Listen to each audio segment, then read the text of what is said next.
안녕하세요. 책 읽어주는 아빠입니다. 오늘 읽을 책의 주인공은요, 아마 음악을 잘 알지 못하는 친구들도 이름은 아주 친숙할 거예요. 모차르트와 함께 음악 역사상 가장 위대한 업적을 이룬 작곡가로 평가받는 베토벤입니다. 여러분들도 잘 아는 것처럼 베토벤은 청각장애를 딛고 이처럼 위대한 업적을 이룩했기 때문에 그 불굴의 의지를 상징하는 인물로도 유명합니다. 오늘 읽을 책은 금성출판사의 드림북스 피플스토리 40권 시련을 극복한 불굴의 음악가 베토벤입니다. 자, 그럼 베토벤의 이야기 속으로 들어가 볼까요?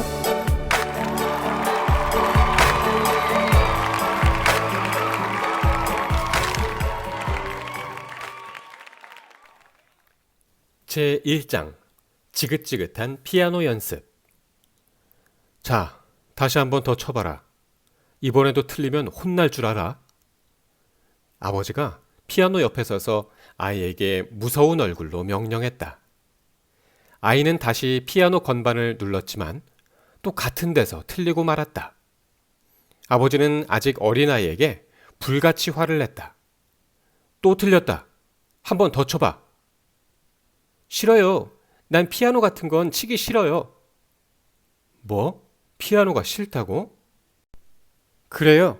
다른 애들처럼 밖에서 마음대로 뛰어다니며 놀고 싶어요. 하루 종일 방에 갇혀 피아노만 치는 건 따분하다고요. 아버지는 어처구니가 없는 모양이었다. 이 녀석아, 그러면 못 써. 자, 다시 쳐봐라. 싫어요. 이젠 피아노 안 배울래요. 그럼 앞으로 뭐가 되려고 그래? 난 빵집을 할 거예요. 뭐? 맛있는 빵을 매일 먹을 수 있는 빵집 주인이 될 거예요. 그 무렵 아이의 가족은 라인 강가에 있는 2층 집으로 이사를 했는데 아래층에는 빵집이 있어 빵 냄새가 2층까지 솔솔 풍겨왔다. 하지만 아이의 바람과 달리 아버지는 아이를 음악가로 키우고 싶었다. 아이의 할아버지 루트비히 판 베토벤은 궁중에서 연주하는 음악가이자 오케스트라의 지휘자였고 아버지 요한 판 베토벤은 테너 가수였다. 아이는 음악가의 가문에서 태어나 어려서부터 자연스럽게 음악을 접할 수 있었다. 아이는 아버지의 엄포에 울면서 피아노를 다시 치기 시작했다. 이 아이가 바로 훗날 고전음악의 거장이자 위대한 악성으로 불린 루트비히 판 베토벤이다. 할아버지의 이름을 그대로 물려받은 베토벤은 1770년 12월 16일에 독일의 본에서 태어났다. 집에서는 루이라고 불렸다. 이때는 독일이라는 나라가 생기기 전이어서 본은 프로이센의 일부였고 황제를 뽑을 수 있는 권한을 가진 선제후가 땅을 다스렸다. 베토벤은 4살 때부터 아버지 요한에게 피아노를 배우기 시작했다. 베토벤은 음악을 좋아했지만 아버지에게 피아노를 배우는 것은 싫었다. 조금만 틀려도 아버지가 자꾸 야단을 치기 때문이다. 요한은 아들이 음악에 소질이 있다는 것을 알게 된 후 그 당시 피아노 연주자로 이름을 날리고 있던 모차르트처럼 되기를 바랐다. 어릴 때부터 음악의 천재라 불린 모차르트는 20살을 갓 넘겼을 때부터 이미 온 유럽에 이름을 떨치고 있었다. 베토벤은 아이들과 어울려 노는 것이 더 좋은 아직 어린 소년이었다.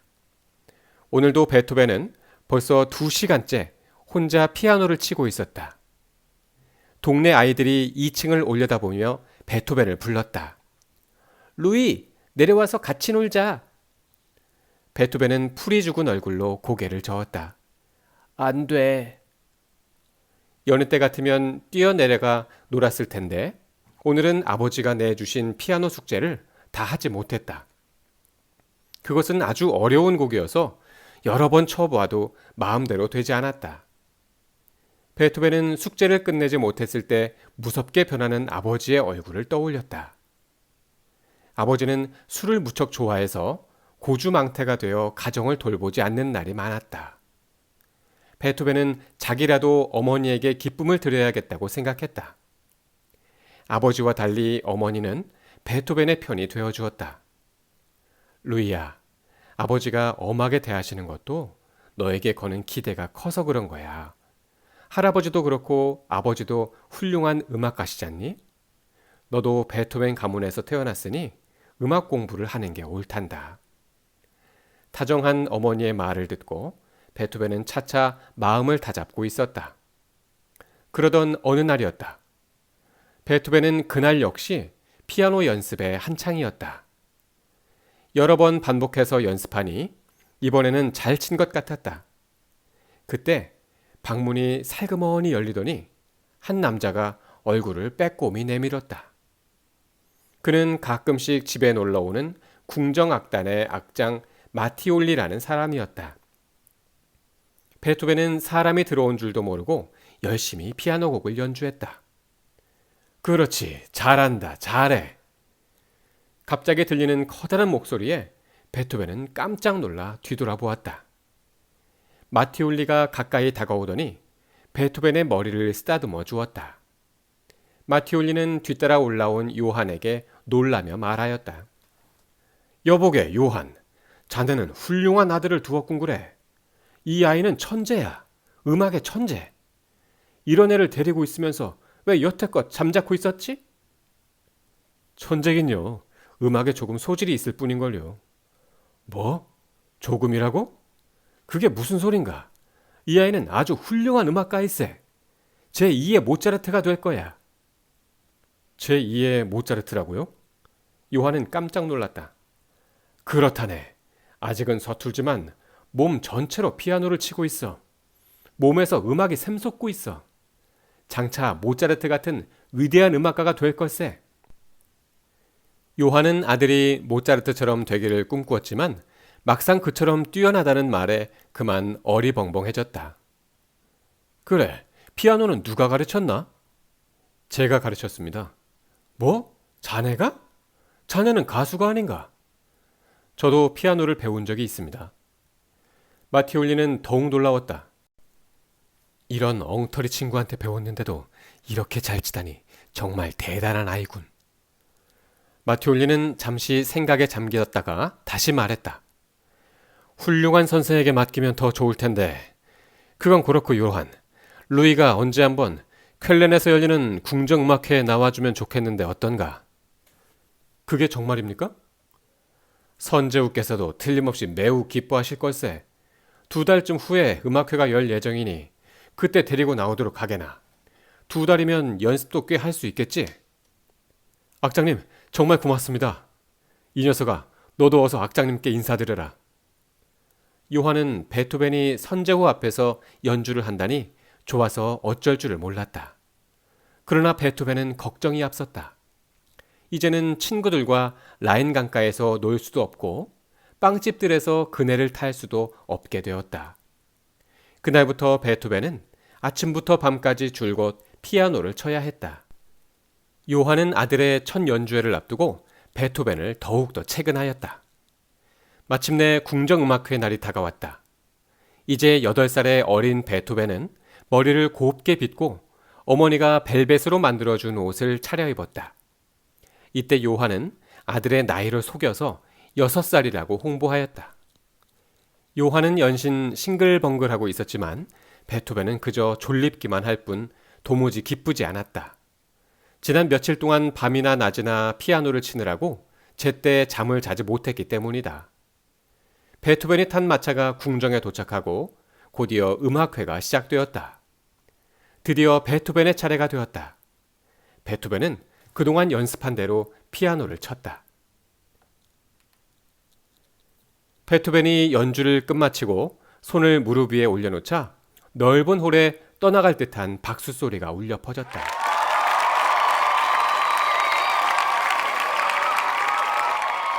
선제후가 베토벤을 직접 불러 칭찬도 해주었다. 베토벤이라고 했나? 아직은 어려서 서투르지만 대단한 재능을 가지고 있구나. 연주회에 모인 사람들은 어린 베토벤의 실력을 누구나 인정하였다. 하지만 어른들의 칭찬보다도 베토벤은 이제 푹 잘 수 있고 친구들과 숨바꼭질을 하며 놀 수 있다는 생각에 홀가분하기만 했다.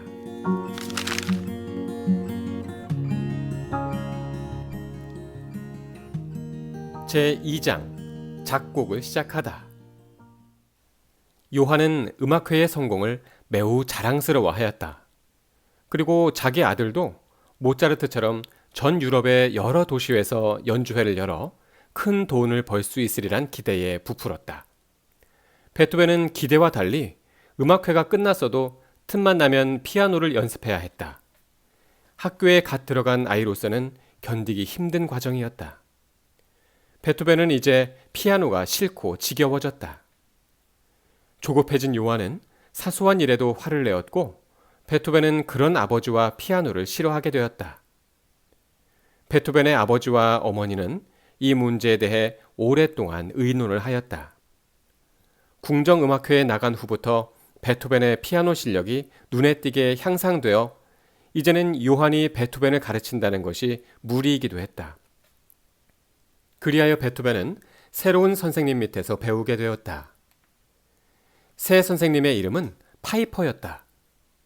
최근에 궁정악단에 들어온 사람인데 나이는 요한과 비슷하지만 음악에 관해서는 요한보다 훨씬 많이 알고 있었다.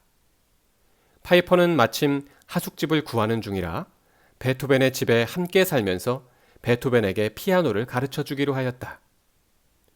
파이퍼는 아버지처럼 고함을 지르거나 때리지 않았다.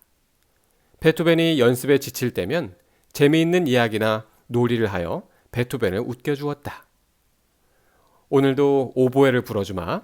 넌 여기에 맞춰 피아노를 반주해보렴.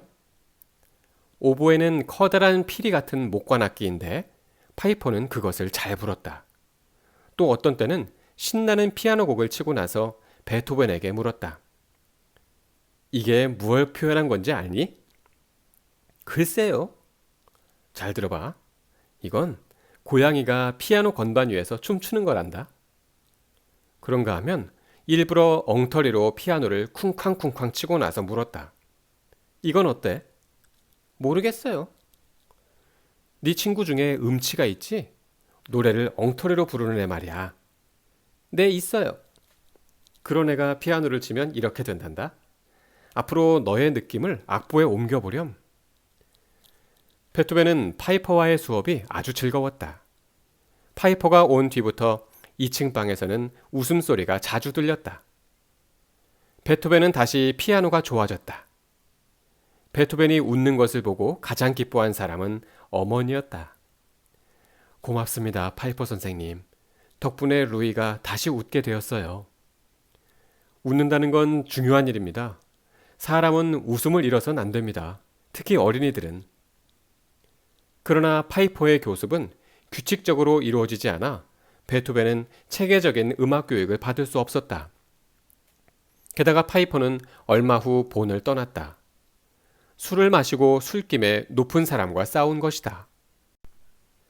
파이퍼가 떠나가 버리자 베토벤은 다시 웃음을 잃었다. 베토벤은 혼자 라인 강가에 내려가 강물을 바라보는 날이 많았다. 강물 위로 하얀 돛담배가 지나가고 하늘에서는 종다리가 즐겁게 노래하고 있었다. 아, 모두가 즐거운가 보다. 슬픈 건 나뿐이구나. 강가에 앉아 강물을 바라보고 있으려니까 슬픈 멜로디가 잇따라 머릿속에 떠올랐다. 베토벤은 노트를 꺼내어 그것을 적어두었다. 베토벤이 작곡을 시작한 것이다.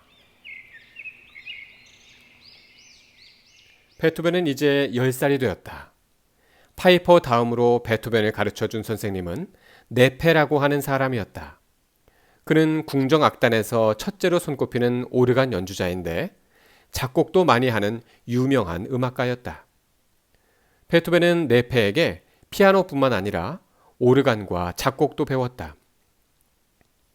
베토벤이 처음으로 교습을 받고 돌아간 날, 네페는 무엇인가 생각에 잠긴 듯 그대로 앉아 있었다. 그리고 나서 곁에 있는 아내에게 말했다. 큰일 났소. 저 애는 천재요. 100년에 한 명 나올까 말까 하는 천재요.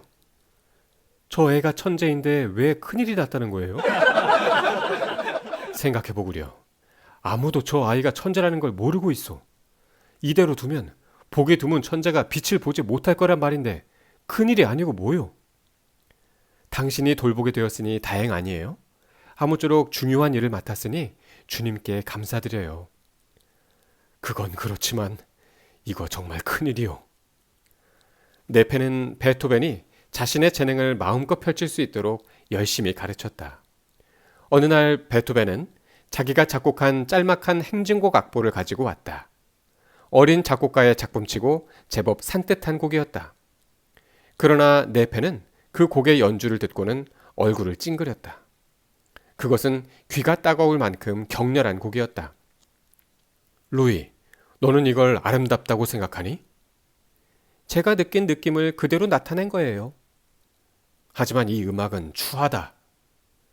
그 말을 들은 베토벤은 얼굴이 그대로 굳어졌다. 선생님이 자기가 느낀 대로 쓰라고 하셨잖아요. 우리의 마음속에는 아름다운 것도 많은데 굳이 예술의 추한 것만 드러내 보이면 누구나 이맛살을 찌푸릴 거다. 듣는 사람도 자기 자신도 전혀 즐겁지가 않지. 작곡이라는 것은 자기의 마음속에서 울리는 아름다운 소리를 곡으로 옮겨 쓰는 거란다. 그럼 어떤 것이 아름답고 어떤 것이 추한가요? 어떻게 설명해 줄까? 그렇지, 여기 좋은 게 있다. 네페는 바흐의 피아노 곡을 가지고 와서 말했다. 이걸 쳐보아라. 바흐의 곡이다. 바흐는 약 30년 전에 죽은 음악가인데 독일의 전통음악을 개척해냈다고 할 수 있지. 베토벤은 피아노 앞에 앉아서 첫 번째 곡을 치기 시작했다. 곧이어 베토벤은 바흐의 선율에 몸을 맡기면서 말할 수 없는 아름다움을 느꼈다. 무엇에 취한 듯 악보 속으로 빠져들어 정신없이 피아노 건반을 두드렸다. 마치 꿈속에서 천상의 음악을 듣는 것 같았다. 베토벤은 바흐의 연주곡을 다 치고 나서 자기가 쓴 악보를 갈기갈기 찢어버렸다. 지금까지 음악에 이처럼 아름다운 세계가 있는 줄 전혀 몰랐다. 베토벤은 무슨 결심을 했는지 굳은 얼굴로 말했다. 선생님, 저는 이제 다시는 작곡을 하지 않겠어요. 그럴 필요는 없다. 바흐에 대해 더 공부하다가 다시 작곡을 하면 좀 더 좋은 곡을 쓸 수 있을 거다.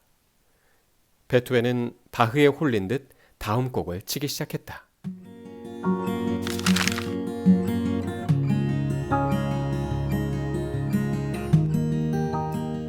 제3장 음악의 도시 빈으로. 베토벤이 네페 밑에서 배운 지 어느덧 4년이란 세월이 지났다. 이제는 소년의 솜씨라고 생각되지 않을 만큼 피아노와 오르간을 잘 연주했고 아름다운 곡도 몇 곡 작곡하여 주위 사람들을 놀라게 했다. 그 중에 하나는 루트비 판 베토벤이라는 이름의 악보로 출판되었다. 이것은 네페가 베토벤을 기쁘게 해주려고 베토벤에게 알리지 않고 펴낸 것이다. 악보가 출판되자 네페는 그것을 베토벤에게 보였다. 루이, 이것 봐. 재미있는 걸 만들었어. 아, 내가 만든 곡이다. 내 이름도 있고?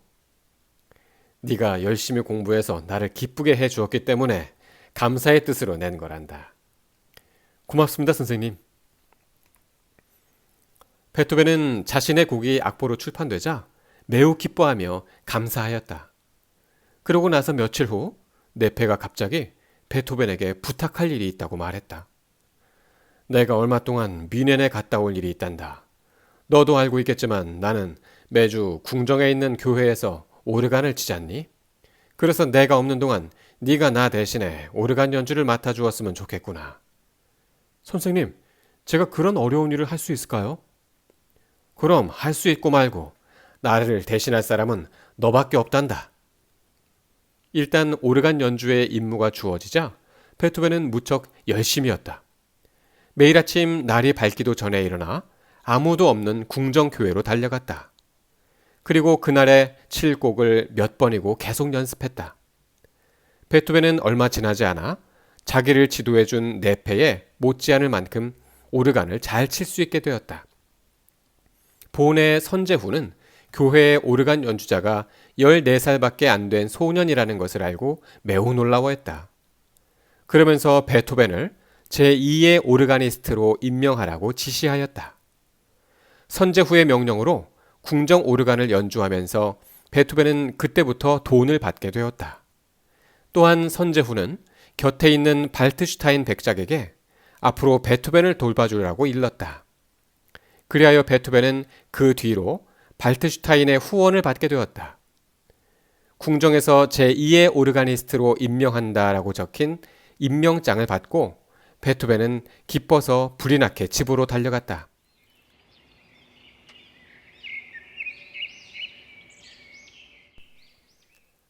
루이야, 정말 장하다. 이제 겨우 14살밖에 안 됐는데. 월급을 받으면 몽땅 어머니한테 드릴게요. 어머니는 너무 기뻐서 눈물을 흘렸다. 아버지가 술을 마시는 날이 잦아질수록 살림살이는 점점 어려워졌다. 어머니는 베토벤을 뒷바라지해주지 못하는 것이 항상 안타까웠다. 그런데 베토벤이 어린 나이에 벌써 선제후를 모시게 되어 월급까지 받게 된 것이다. 어머니는 가난한 살림을 꾸려 힘이 닿는 대로 정성껏 베토벤을 뒷바라지하였다. 그런데 어머니가 기침을 심하게 하기 시작하더니 마침내 몸져 눕게 되었다. 베토벤은 술에 찌들어 있는 아버지에게 도움을 청할 수가 없어서 혼자서 의사를 부르러 갔다. 의사는 가난한 집에서는 돈을 제대로 내지 못하리라 여기고 대신에 베겔러라는 젊은 의대생을 보냈다.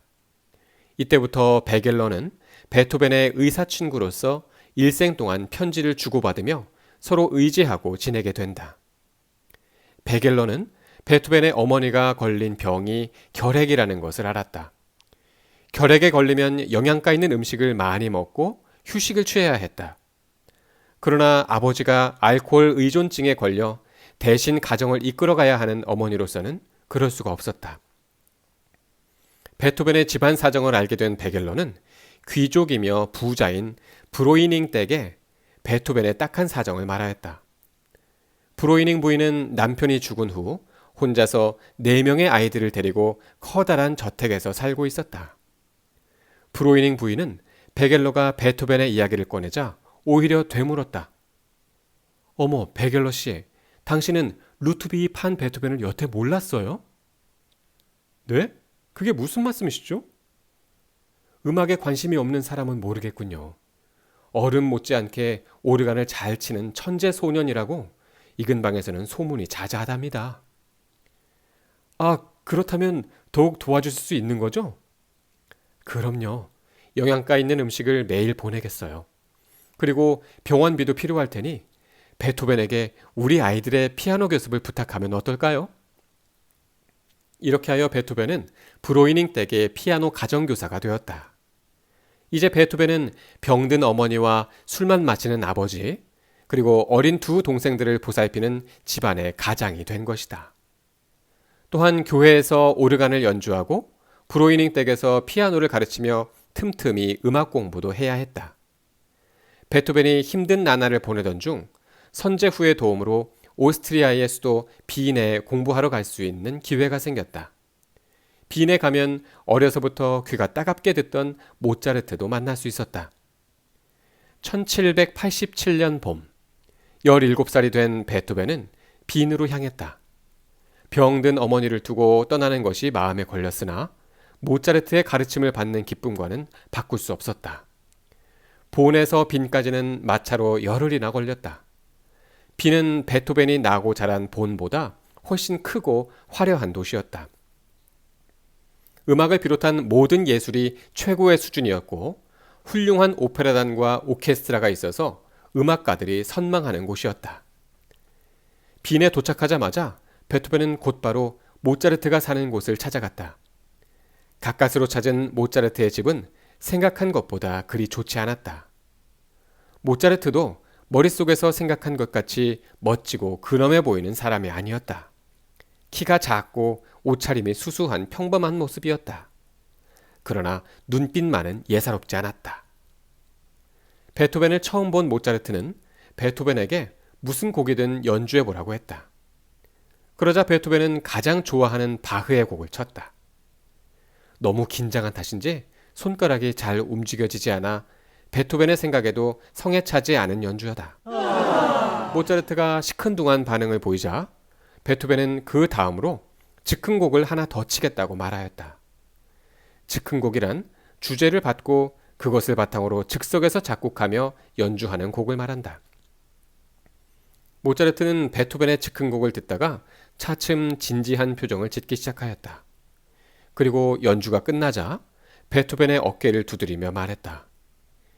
실력이 대단하구나. 머지않아 유명한 피아니스트가 될 거다. 작품을 가지고 온 게 있니?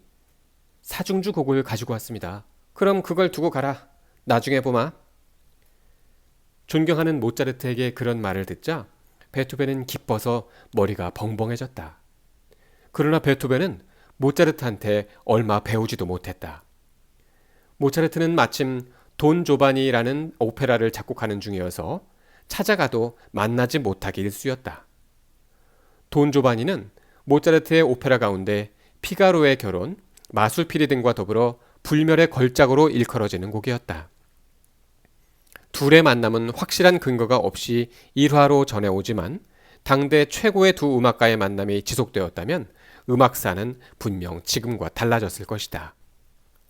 하지만 베토벤이 빈에 온 지 2주일도 안 되어 어머니가 위독하니 급히 돌아오라는 전가를 받았다. 베토벤은 부랴부랴 본에 도착하여 집으로 달려갔다.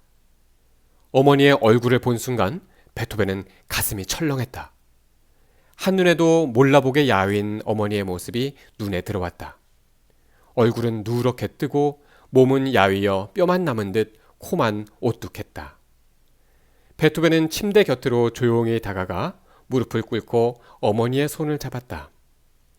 베토벤의 두 눈에선 뜨거운 눈물이 흘렀다. 어머니는 베토벤을 보고 마지막 기력을 다해 말을 꺼냈다. 루이야, 네가 왔구나. 어머니, 기운 차리세요. 모차르트 선생님이 제가 훌륭한 피아니스트가 될 거라고 하셨어요. 그럴 줄 알았다. 음악가인 네 할아버지도 그렇게 말씀하셨는걸. 이제 곧 좋은 집에서 맛있는 음식도 먹고 함께 마차를 타고 가서 오페라 구경도 시켜드릴게요. 그때까지 오래오래 사셔야 해요. 하지만 베토벤의 간절한 바람에도 불구하고 어머니는 아들의 성공을 보지 못한 채 끝내 눈을 감고 말았다. 베토벤은 어려서부터 자신을 지지해주고 사랑으로 보살펴준 어머니가 돌아가자마자 슬픔에 잠겼다. 게다가 4개월 후에는 태어난 지 얼마 되지 않은 막내 여동생도 세상을 떠나버렸다. 베토벤은 가족의 연이은 죽음에 충격을 받아 며칠이 지나도록 피아노도 치지 않고 작곡도 하지 않으며 멍하니 시간만 보냈다. 그때 베토벤을 위로하고 일으켜준 사람은 브로이닝 부인이었다. 루이? 그렇게 슬퍼만 해선 안 돼. 어머님은 모차르트 선생님과 같이 훌륭한 음악가가 되라고 말씀하셨지? 그렇게 힘없이 낙담만 하고 있으면 하늘나라에 가신 어머니가 슬퍼하실 거야. 베토벤은 고개를 푹 숙이고 울먹일 뿐이었다. 자, 그러지 말고 힘을 내. 내가 도와줄 테니 더욱 음악에 전념해서 슬픔을 이겨내도록 하렴. 베토벤은 다시 조금씩 기운을 되찾았다. 두 동생들도 돌봐야 하기 때문에 마음을 다잡고 음악 공부에도 힘을 쏟았다.